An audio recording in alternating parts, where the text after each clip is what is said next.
नमस्कार दोस्तों, textbook super IAS में आप सबका फिर से एक बार बहुत बहुत स्वागत है। हम कहते हैं कि भारत जो है वो एक लोकतांत्रिक देश है, पर क्या भारत के जो राजनीतिक दल है वो भी लोकतांत्रिक है? क्या उनका जो इंटरनल फंक्शनिंग है वो डेमोक्रेटिक वे से होता है? यही जानने के लिए हम एक बहुत ही इंपॉर्टेंट एडिटोरियल को आज एनालाइज करेंगे जो द हिंदू न्यूज़पेपर में आया था। ये एडिटोरियल कहता है for internal democracy on election commission of India rejecting notion of leader for life in political parties. तो हाल ही में मिस्टर जगन मोहन रेड्डी जो आंध्र प्रदेश के चीफ मिनिस्टर हैं और उनकी रूलिंग पार्टी वाईएसआरसीपी, इस रूलिंग पार्टी ने मिस्टर जगन मोहन रेड्डी को अपने पॉलिटिकल पार्टी का प्रेसिडेंट फॉर लाइफ घोषित कर दिया, राइट। और ये घोषणा जुलाई 2022 में हुई कि mister YS Jagan Mohan Reddy ji YSRCP के प्रेसिडेंट फॉर लाइफ रहेंगे। अब जब ये घोषणा हुई तो इलेक्शन कमीशन ऑफ इंडिया के पास एक कंप्लेंट फाइल हुई और हाल ही में इलेक्शन कमीशन ऑफ इंडिया ने कहा वाईएसआरसीपी को कि आप ऐसी कोई भी घोषणा नहीं कर सकते, आप किसी भी एक व्यक्ति को प्रेसिडेंट फॉर लाइफ घोषित नहीं कर सकते क्योंकि ये लोकतांत्रिक प्रिंसिपल्स के खिलाफ है। It is anti democratic. Okay, now when election commission of India gave this particular stand that you cannot name a permanent president for a political party, a very important act came into picture which was Representation of People's Act of 1951. अब हमारे syllabus point of view से GS paper 2 में Indian polity and governance से this particular topic becomes very important. So let us now discuss this particular topic in detail. Okay, तो basically पहले ये discuss करेंगे कि किसी भी राजनीतिक दल में इंटरनल डेमोक्रेसी क्यों नहीं होती है, क्यों, why is there a lack of internal party democracy.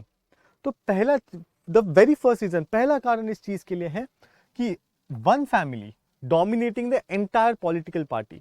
जब एक ही फैमिली एक पूरे राजनीतिक दल को डोमिनेट करती है तब बाकी लोगों को वहां पे आना और वहां पे अपने पॉइंट ऑफ व्यू रखना और उस पॉलिटिकल पार्टी में अपना से करना बहुत ही मुश्किल होता है। आप लोगों को पता होगा कि नेशनल लेवल पे भी हमारे पास ऐसे पॉलिटिकल पार्टीज हैं जो एक ही फैमिली को सपोर्ट करते हैं। स्टेट लेवल्स पे भी हमारे पास बहुत ऐसे पॉलिटिकल पार्टीज है जहां पे एक ही फैमिली का लीनिएज चलते आ रहा है। अब जब एक ही फैमिली का लीनिएज उस पर्टिकुलर पॉलिटिकल पार्टी में चलते आएगा उस वक्त उस पर्टिकुलर पॉलिटी में लोकतंत्र मर जाएगा, because it would be a kind of dictatorship, एक तानाशाह हो जाएगा जहां पे सिर्फ एक ही फैमिली का सब चीज चल रही है। दैट इज वन रीजन क्यों आज हमारे देश में राजनीतिक दलों में आंतरिक डेमोक्रेसी नहीं है। अपार्ट फ्रॉम दिस, अगर फैमिली का पॉइंट ऑफ व्यू छोड़े तो बाकी एक बहुत ही इंपॉर्टेंट पॉइंट आता है, वो है कल्चर ऑफ हाई कमांड। अब कल्चर ऑफ हाई कमांड क्या होता है? किसी भी पॉलिटिकल पार्टी में कुछ बहुत ही इन्फ्लुएंशियल 4-5 लोग होते हैं जो उस पॉलिटिकल पार्टी के लिए सारे निर्णय लेते हैं। They take all the decisions for that particular political party, और जो बाकी की कार्डर होता है पॉलिटिकल पार्टी का उनसे कंसल्ट भी नहीं किया जाता, उन्हें ब्लाइंडली वो डिसीजंस फॉलो करने पड़ते हैं। क्यों? क्योंकि हाई कमांड ने वो डिसीजन लिया है और हाई कमांड के नाम के नीचे वो पर्टिकुलर डिसीजन सबको फॉलो करना पड़ता है, भले ही नीचे के कार्डर या नीचे के लेवल के लोगों को वो डिसीजन मान्य भी ना हो। तो not all people's point of view is taken into consideration जब भी कोई डिसीजन बनाया जाता है। सिर्फ हाई कमांड के नीचे अपने डिसीजंस थोप दिए जाते हैं। So again lack of internal democracy. उसके बाद अब इन दो चीजों की वजह से क्या होता है कि वन फैमिली, जब एक ही फैमिली पूरे पॉलिटिकल पार्टी पे रूल करती है और जब हाई कमांड ही सारी चीजें संभाल रही है और बाकी लोगों को सिर्फ सलाह मशवरा नहीं किया जा रहा, तब उस पर्टिकुलर पॉलिटिकल पार्टी के जो भी फाइनेंशियल ट्रांजैक्शंस हैं या फिर जो भी पॉलिटिकल डिसीजंस है वो नीचे तक नहीं आते, वो ट्रांसपेरेंट नहीं होते, लोगों तो को ये समझ में नहीं आता। और सिर्फ लोगों को दिखाने के लिए या सिर्फ ये बताने के लिए कि हमारी पार्टी कैसे डेमोक्रेटिक है, एक इंटरनल इलेक्शंस कंडक्ट किए जाते हैं, पर ये सिर्फ नाम मात्र होते हैं, ओनली फॉर नेम सेक।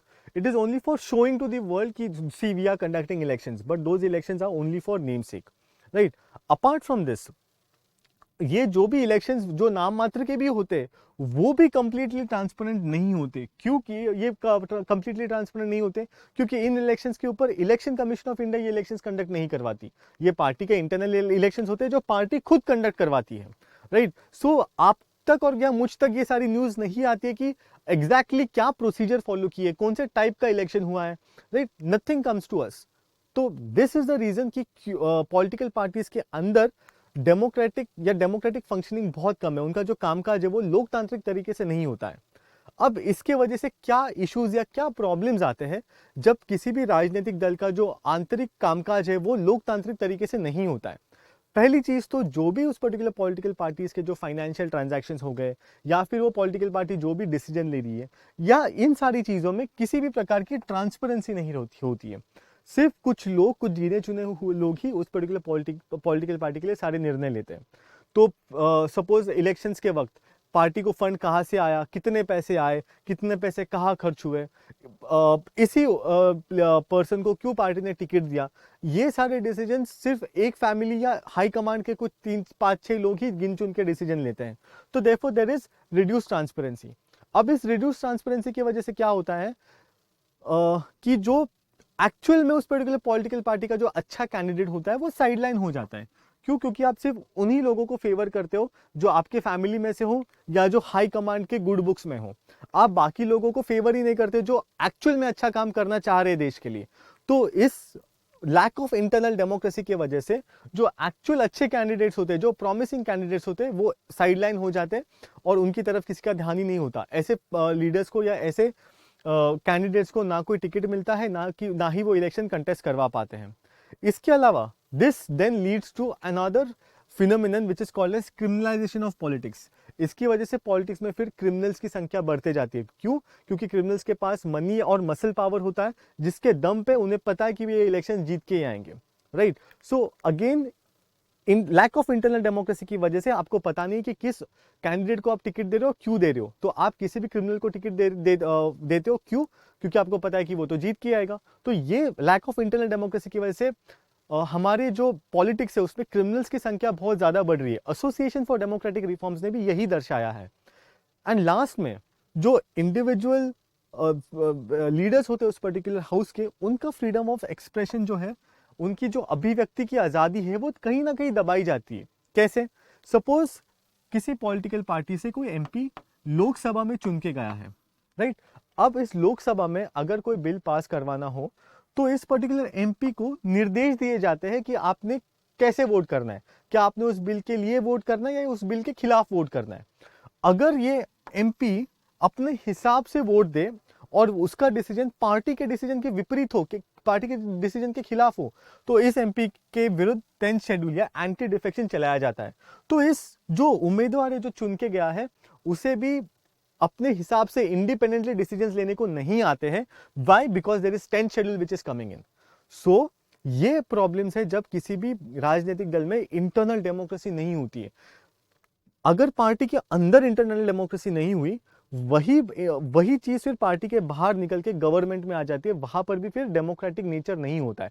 सिर्फ नाम मात्र आपको दिखता है कि हाँ डेमोक्रेसी है, बट एक्चुअल में हो रही है कि नहीं, we never know. So these are the issues arising out of the lack of internal democracy in any political party. अब इन सारी चीजों में इलेक्शन कमीशन ऑफ इंडिया का क्या रोल है? क्या इलेक्शन कमीशन ऑफ इंडिया ऐसे पॉलिटिकल पार्टीज को डायरेक्ट कर सकती है कि आप इलेक्शंस कंडक्ट करवाओ? क्या ऐसा कोई रूल है? तो जी नहीं। इलेक्शन कमीशन के पास ऐसी कोई भी पावर नहीं है अंडर आर्टिकल 324 या under representation of people's act 1951। Election commission of India के पास ऐसी कोई भी पावर नहीं है जिससे वो किसी भी पॉलिटिकल पार्टी के इलेक्शंस को कंडक्ट करवा पाए। मतलब पॉलिटिकल पार्टीज के अंदर जो इलेक्शंस होते हैं, पार्टी हेड, पार्टी प्रेसिडेंट के, ऐसे इलेक्शंस को वो ना ही election commission of India conduct करवाती है, ना ऐसे इलेक्शंस को वो ओवरसी कर सकती है कि क्या ये इलेक्शंस सच में डेमोक्रेटिक पद्धति से हुए हैं या नहीं हुए। इसके अलावा ये जो सारा जो प्रोसीजर होता है, ये election commission of India check भी नहीं करती कि इलेक्शंस किस प्रकार से हो रहे हैं जो पार्टी के अंदर होते हैं, right. So election commission of India का इस पर्टिकुलर मामले में कोई रोल नहीं है, क्योंकि उनको ना कॉन्स्टिट्यूशन ये पावर देता है, ना रिप्रेजेंटेशन ऑफ पीपल्स एक्ट ये पावर देती है कि वो पॉलिटिकल पार्टीज को रेगुलेट करें। तो अब अगर इलेक्शन कमीशन ऑफ इंडिया के पास भी ये पावर नहीं है, तो क्या कोई लॉ है इंडिया में जो पार्टी के इंटरनल फंक्शनिंग को कोई रेगुलेट करता है? तो जी नहीं। आज तक इंडिया में ऐसा कोई भी कोई भी ऐसा स्पेशल प्रोविजन नहीं है जिसके माध्यम से पार्टी का इंटरनल फंक्शनिंग रेगुलेट हो। You have no special provision, but there is one section of the representation of people's act which is section 29A clause 5। अब ये सेक्शन 29A क्लॉज 5 तब प्ले में आता है जब किसी भी किसी भी एसोसिएशन को अपने आप को पॉलिटिकल पार्टी रजिस्टर करवाना हो, तब इस एक्ट के मुताबिक वो एसोसिएशन जो है वो पॉलिटिकल पार्टी रजिस्टर हो जाती है इलेक्शन कमीशन ऑफ इंडिया के पास। अब जब ये रजिस्ट्रेशन चलता है तब पॉलिटिकल पार्टीज को ये कहा जाता है कि आपका आंतरिक या इंटरनल फंक्शनिंग जो आपके पार्टी के अंदर होगा वो आपको डेमोक्रेटिक पद्धति से ही करवाना होगा। आपको ये इंश्योर करना होगा कि आपकी जो पार्टी के जो मेमोरेंडम है वो सोशलिस्ट और इंडिया के जो भी बेसिक प्रिंसिपल्स है इंडियन कॉन्स्टिट्यूशन के, उन बेसिक प्रिंसिपल्स को फॉलो करें। मतलब आपकी पार्टी ने इंडिया का सॉवरेनिटी मेंटेन करना चाहिए, यूनिटी एंड इंटेग्रिटी मेंटेन करना चाहिए, सोशलिज्म मेंटेन करना चाहिए, और आपकी पार्टी जो है वो एक डेमोक्रेटिक पद्धति से काम करनी चाहिए। जब भी पार्टीज अपने आप को इलेक्शन कमीशन के पास रजिस्टर करवाती है तो इस सेक्शन के अंदर ये सारी चीजें होती है। पर वापस मैं ये बोल रहा हूँ कि ऐसा कोई भी स्पेशल लॉ नहीं है जो पार्टी के अंदर की जो फंक्शनिंग है, जो आंतरिक कामकाज है पार्टी का, उसे रेगुलेट करे। ओके, अपार्ट फ्रॉम दैट, अब इन सारे मामलों के ऊपर हमने जान के लिया कि ना इलेक्शन कमीशन के पास कोई पावर है, ना ऐसा कोई स्पेशल लॉ पार्लियामेंट ने बनाया है जिसके माध्यम से किसी बॉडी को ये पावर है कि वो राजनीतिक दलों के इंटरनल डेमोक्रेसी को चेक करे। तो इसके लिए एक बहुत ही इंपॉर्टेंट रिकमेंडेशन दिया था which was from the 255th law commission, right. So 255th law commission ने ये कहा था कि आप इलेक्शन कमीशन ऑफ इंडिया को ये पावर दे दो जिससे कि वो पॉलिटिकल पार्टीज को डी रजिस्टर करवा दे। अभी मैंने कहा कि सेक्शन 29A के तहत इलेक्शन कमीशन के पास ये पावर है कि वो किसी भी पॉलिटिकल पार्टी को रजिस्टर करवा सकती है, पर डी रजिस्टर करने की पावर इलेक्शन कमीशन के पास है नहीं। तो इससे क्या होता है, इलेक्शन कमीशन ऑफ इंडिया को पता है कि ये पार्टी जो है ये इसका जो इंटरनल फंक्शनिंग है ये डेमोक्रेटिक पद्धति से तो नहीं हो रहा है, पर वो कुछ कर भी तो नहीं सकती क्योंकि अभी हमने देखा ना इलेक्शन कमीशन के पास ये पावर है ना कोई ऐसा लॉ है। तो 255th लॉ कमीशन ने ये कहा कि आप इलेक्शन कमीशन ऑफ इंडिया को ये पावर दो कि वो किसी भी पॉलिटिकल पार्टी को डी रजिस्टर करवा सके। तो इससे क्या होगा कि इलेक्शन कमीशन ऑफ इंडिया को जैसे जब लगे कि कोई पॉलिटिकल पार्टी डेमोक्रेटिक वैल्यूज पे काम नहीं कर रही है, वो उस पर्टिकुलर पॉलिटिकल पार्टी को डी रजिस्टर करवा देगी। Point number 1, simple and straight. Okay, इसके अलावा ये पर्टिकुलर लॉ ये कहता है कि आप सेक्शन 29A को अमेंड करो और उसमें आप स्पेसिफिक प्रोविजन डालो कि अगर कोई भी पॉलिटिकल पार्टी के अंदर अगर वो किसी भी नॉन डेमोक्रेटिक पद्धति से काम कर रही है तो वो पॉलिटिकल पार्टी को election commission of India D register करवा देगी। तो amend section 29A clause 5 of the RPA, और जहां पे एक आप मेमोरेंडम डालो हर पॉलिटिकल पार्टी के अंदर कि वो नॉन वायलेंस, किसी भी राजनीतिक गेन्स के लिए नॉन वायलेंस का इस्तेमाल नहीं करेगी। Okay, apart from that 255th law commission ने यह भी कहा कि इंटरनल डेमोक्रेसी और ट्रांसपेरेंसी को प्रमोट करना चाहिए with in political parties. Okay, और उनके जो फाइनेंशियल ट्रांजैक्शंस होते हैं या फिर जो इलेक्टोरल अकाउंटेबिलिटी होती है उनको क्वेश्चन करना चाहिए जिससे कि करप्शन कम हो जाए। Okay, so these were the recommendations of 255th Law Commission. Most important recommendation was कि इलेक्शन कमीशन ऑफ इंडिया को ये पावर दो कि वो पॉलिटिकल पार्टीज को डी रजिस्टर करवा सके। Okay, so this was all from my end for today's session. All the discussion that we have had so far becomes important both from the prelims and mains perspective when we are talking about UPSC Civil Services examination. Okay, before going I would like to tell you something about super coaching. So this is one stop initiative brought to you by Testbook, जहाँ पर आपको सिर्फ एक subscription लेना है और इस एक सब्सक्रिप्शन में आपको 30+ video courses, 50+ mock test, 500+ study notes और 1000+ डेली लाइफ क्लासेस मिलते हैं। इसके अलावा आपको इंडिया के बेस्ट टीचर्स के साथ पढ़ने का एक मौका मिलता है और हमारे एक्सपर्ट्स के साथ आपको लाइव लेक्चर्स अटेंड करने का भी एक मौका मिलता है। और ये सारी चीज़ें आपको सिर्फ और सिर्फ 3000 रुपये में अवेलेबल है। पर अगर आप मेरा कूपन कोड यूज़ करोगे, और वो क्या है, वो है आकाश, AAKASH। अगर आप ये मेरा कूपन कोड यूज़ करोगे तो आपको जगह पे 20% ऑफ मिलेगा। You will get a 20% of, मतलब जो आपको 3000 रुपीज़ में मिल रहा था वो आपको सिर्फ और सिर्फ 2400 रुपीज़ में मिल जाएगा। Okay, so waste no time, get your subscription and start on your journey for UPSC Civil Services examination. If you have enjoyed this session, please hit on the like button.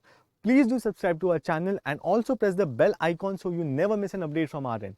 Thank you so much and keep watching Super IAS. Thank you.